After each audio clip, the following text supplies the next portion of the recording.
I Hate the News is the weekly news bulletin from I Hate Politics podcast, a show about a human activity we love to hate. I'm Sunil Dasgupta. It's June 9th, 2026. Early voting for the Maryland primary elections starts this Thursday, June 11th, and goes through June 18th. Primary day is June 23rd. You can find early voting centers and your assigned polling place using the link in the show notes. Governor Moore finally decides to endorse Councilmember Will Joando for county executive in Montgomery. And we have more updates on some other races. The Montgomery County Board of Education approves final budget adjustments after the county council does not fully fund the school district's ask. We try to estimate the impact on student mental health services. Maryland Attorney General Anthony Brown adds 4 more multifamily landlord companies to his lawsuit against the rental real estate platform RealPage and 8 other companies and more. Stay with us.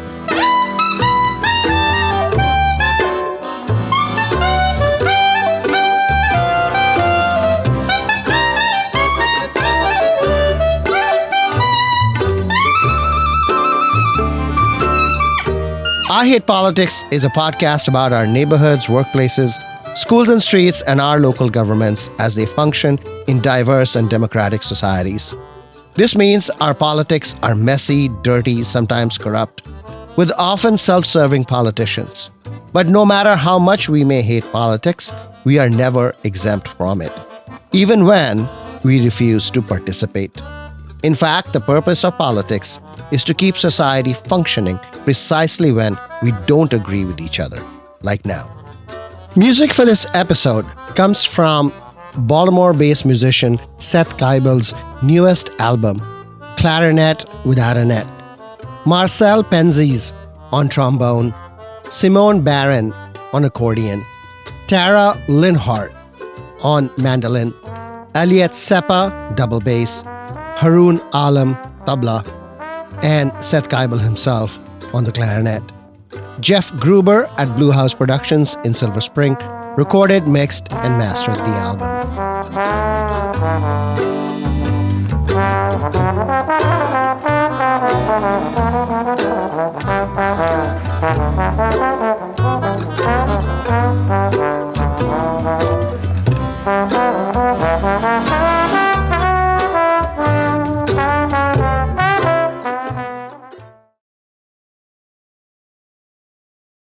Maryland's 2026 primary elections are 2 weeks away, June 23rd. This is the gubernatorial cycle, that is, the governor. State and local races are on the ballot. Early voting starts June 11th and ends June 18th. I've included a State Board of Elections link in the show notes that you can use to find early voting centers and your designated polling place for June 23rd. You will need to enter your street name and number and your zip code, and the website will generate your polling place and identify on a map all the early voting centers in your county. If you are not registered to vote, you can do it on that website as well. Presidential elections in Maryland do not coincide with state and local races. Also in Maryland and in other states that have preponderant one-party rule, the primary elections are the more important contests. In many districts around the state and several offices, the winner of the Democratic primary will prevail in the general elections in November. There are some districts on the Eastern Shore and in Western Maryland where the GOP has similar advantage. You may think your vote is just 1 in a million, but it is worth keeping in mind that merely 20 to 25% of voters actually vote in primary elections. Many of them will stop at the top of the ballot: governor, attorney general, comptroller, maybe even county executive. But go further down and voters tend not to make choices for several down ballot races. Please don't do that. There are many important offices for which you should make a pick. In the spirit of full disclosure, and if you live in State Legislative District 19, you will see my name as a state delegate candidate. District 19 goes from the Needwood-Durwood area all the way to the northwestern corner of Four Corners in Silver Spring and includes Leisure World, Aspen Hill, and Glenmont, among other places. One of the other oddities of voting in Montgomery County, Maryland, is that all voters get to vote for every Board of Education seat on the ballot. It does not matter if a seat is designated as a district seat. Districting only matters for candidacy, not for voting. Worth pointing out that School Board President Grace Rivera-Oven is running uncontested for re-election, as is newcomer Lorraine Diggs in District 5. The at-large and District 3 seats are contested, and that is where you have to make choices. School board races in Maryland are nonpartisan, and political parties generally have stayed away from getting involved in these races, but no longer. Several weeks back, we had Montgomery County Democratic Central Committee Chair Pam Luckett explain a new rule where the county party would make a negative endorsement in the case of a candidate they found particularly offensive, for example, somebody from Moms for Liberty, the right-wing group. At a District 18 Breakfast Club meeting, MCDCC Treasurer Ed Fishman said this. The message we want to get out, in particular about the Board of Education race, where there is a Moms for Liberty candidate who's running in the at-large Board of Education race. So her name is? Yeah. Brenda Diaz. So the MCDCC will be issuing a don't vote for Brenda message rather than an endorsement of anyone else. But we're respectful of the people who are putting their effort in there, but Brenda has been endorsed by the GOP, which is unusual enough in a primary, but she's just, if you're from the Democratic perspective, just a horrible prospect. Most of the action in the Montgomery County primary races are on the Democratic side, which is where I will focus now. For Montgomery County Council at-large seat, that is, council seats elected countywide, there are 17 candidates vying for 4 seats in the Democratic primary alone. Based on my understanding of the candidates, the choices in this race should not be hard to make. The lines between the candidates are pretty clear. For the district seats, County Executive candidate Andrew Friedson's old District 1 is contested. Governor Moore stepped in on behalf of Drew Morrison, who worked on energy for the state. Julie Yang, the school board member, is running in that district as well, as is Debbie Spielberg, a longtime ally of outgoing county executive Mark Elrich. In District 3, the seat being vacated by council member Sidney Katz, Gaithersburg Mayor Judd Ashman and Rockville Council member Isola Shaw are the frontrunners. They are very different candidates, and a choice between them should come easily. Where the governor's endorsement might matter most is in the highly contested county executive race. After waiting and waiting, Governor Moore has endorsed Will Joando. Joando was one of the first to endorse Moore when he ran. The 3 frontrunners in the race, Joando, Evan Glass, and Friedson, appear to be running close together, though last week Friedson reported an internal poll showing him pulling ahead. And now the governor's endorsement will likely help Joando. One of the most contentious races in Montgomery this time around is for the county sheriff. The sheriff's office is not part of the police department, but supports the court system with detention and prisoners. Incumbent Maxwell Wee is facing a challenge from the union that represents county sheriffs, and they are backing Will Milam, a longtime Prince George's County assistant sheriff and Montgomery County resident, to win that office.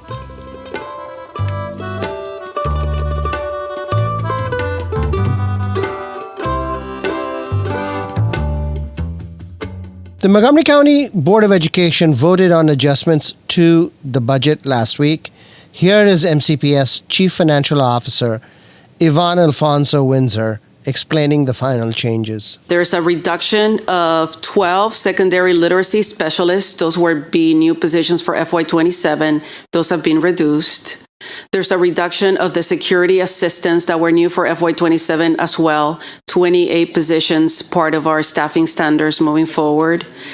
Dual enrollment, a reduction of 1.4 million, and this really aligns the budget with the requirement for the blueprint. Contractual services, there's two programs that are being eliminated, Understanding DC and Be Well 360. And there's also a reduction in lapse of $203,000. To offset those reductions, there is the restoration of 15 high school staff development teachers, restores the school psychologist positions, 18 school psychologist positions, and it restores the 26.7 college and career navigator positions. Grace Rivera Oven, the school board president, calls the vote. All those in favor, please raise your hand. That'll be Ms. Stewart, Ms. Sylvester, Ms. Yang, myself, Ms. Wolf, Ms. Zimmerman, and Ms. Anuba. The vote carries. Oh, those against? Ms. Montoya. The vote was 7-1 with Rita Montoya against. After the school board meeting, I asked former county PTA officer and longtime mental health activist Laura Mitchell about the impact she thinks the cuts will have on in-school student mental health support.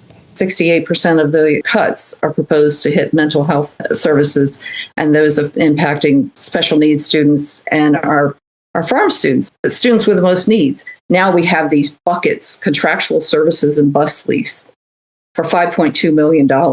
What's in there? I saw $1.6 million cut to contracts for mental health, which is our Thrive and Jessa in-school mental health services. Is that $1.6 million still in there? Special education elementary resource teachers, cutting 118.5 positions. Emergent multilingual therapeutic counselors. These are students that are coming to the country new, oftentimes very traumatized, and need a lot of specialized services. They're not going to get those. So that's going to show up in the classroom as behavioral issues, as avoidance, as dropout. Those are classroom issues too. We've got maintenance, personnel workers. That is another issue, and the family engagement specialists. So we've got 21 family engagement specialists being cut and 27 PPWs, those pupil personnel workers. Those are the liaisons between the home and the school very often. They're the ones that are making the connection, especially when students are changing classes and seeing multiple teachers that may not see the whole picture. Then we cut 43 social workers. That has been a moving target. The first year they got the money from the county, they didn't hire them. Then they revamped it and hired some and a couple of supervisors as 12-month employees instead of the initial intended 10-month employees. So they finally got into the schools. They were overseen by central office. Last year, they were moved out to the schools. So the principals who do not have a mental health background or social services background are now supervising those social workers. And this year, they're removed altogether. I have said from the beginning that those positions should have been under the county and deployed in the schools with the same model as the school nurses, with an MOU. Where they're reporting to the county, they're supervised by the personnel in the county that already exist, not having to hire additional supervisors to oversee those social workers. Other support positions, very broad, 18 positions. We don't really know what those are going to be and how that's going to be impact our students. The English composition assistants, they're the ones that are helping our students who can't go and pay somebody to help write their college essays. Are we even going to be able to keep the recovery academic program, which is a partnership with Jessa right now? If they're not getting the funding for the rest of the programming, what does that do to the recovery academic program, which is where students who are recovering from substance use and issues may also have some mental health issues? That's where they can go to school to get away from their people, places, and things that may initiate a relapse or not as strong preventative for relapse. I am really very concerned about that. Those needs are still there. They were there before and they're there now. And I'm very concerned about where those students are going to get that help now, because they're just not available in the community to most of our kids. You mentioned the special education resource teacher that was supposed to go into every elementary school. That doesn't exist yet, right? That is a new proposed position that is not filled. So 118 of those were proposed and now removed. So a totality of 415 positions are apparently going. They have to cut. They are in a pickle because county council did not give them the money they asked for. Now, it was more than last year, but it wasn't, what they asked for. Is there a rational way you can do it? Are there positions you think that could have been cut without having the impacts on student mental health in particular? Well, I have to think that we could have found other cuts to at least mitigate it. Maybe the social workers were,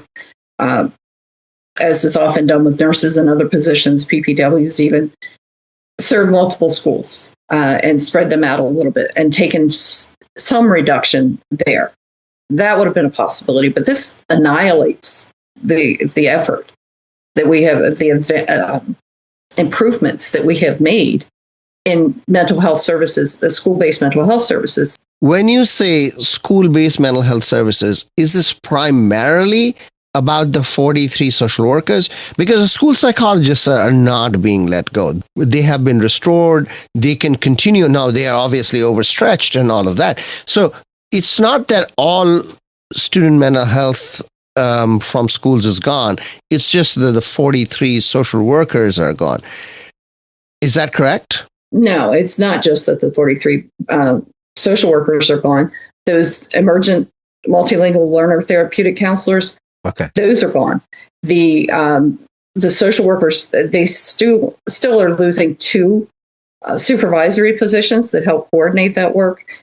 And while they're not there, the morale now and the fear is there.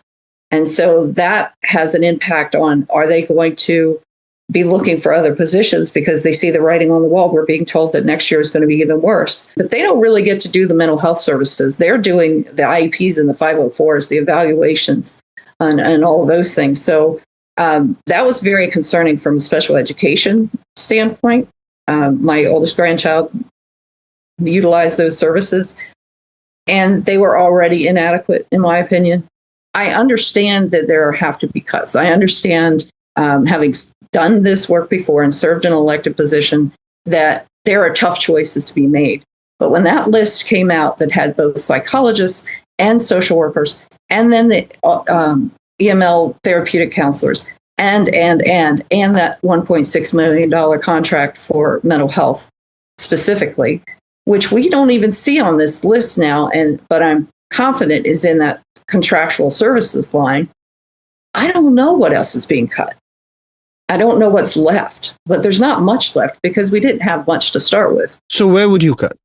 I would have looked first to central office. With the exception of the high school expansion, lost 3 positions. They lost the least, 5 executive staff. It's $250,000 per position in the executive suite in MCPS. Getting to $30 million or $40 million, that's a lot of people to be removed. Yeah, I don't think all 36 million could have come from central office. Where else do you think it would come from? Well, I think the programming changes that they're trying to make now to the regional plan, and rather than having the consortia and multiple other clusters, could have been a big source. They've estimated $10 million per year for the next 5 years to roll that out. Laura Mitchell, thank you for taking the time to explain. Okay.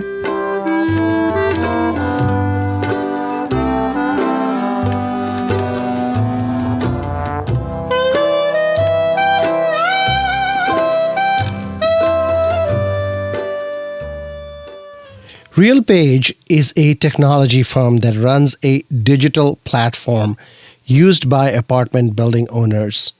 And according to complaints filed by the Maryland, D.C., New Jersey, and Washington state attorneys general, The software allows rental companies to engage in price fixing in violation of antitrust law.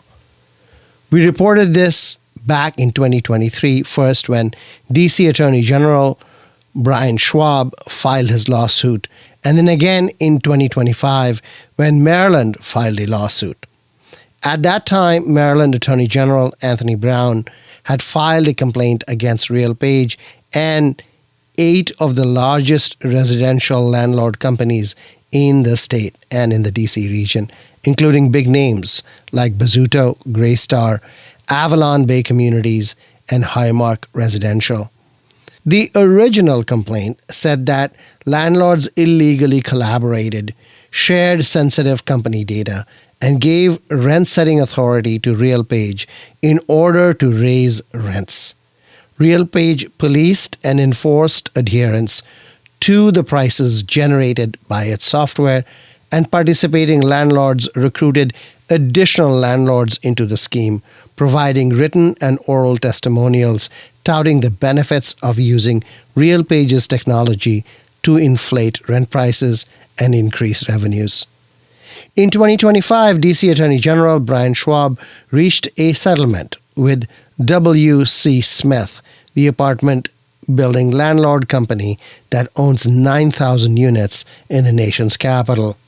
The settlement provided that W.C. Smith would not use RealPage software in the future and refrain from encouraging others to use it for the purposes of rent setting. The company also paid $1 million in civil penalties. In 2025, there appeared to be a class action suit against RealPage coming. And now, in mid-2026, Maryland Attorney General Brown has expanded his lawsuit to include 4 more companies: Camden Development, Harbor Group Management, Equity Residential Management, and Trinity Property Consultants. The lawsuit is pending in the Circuit Court for Baltimore City.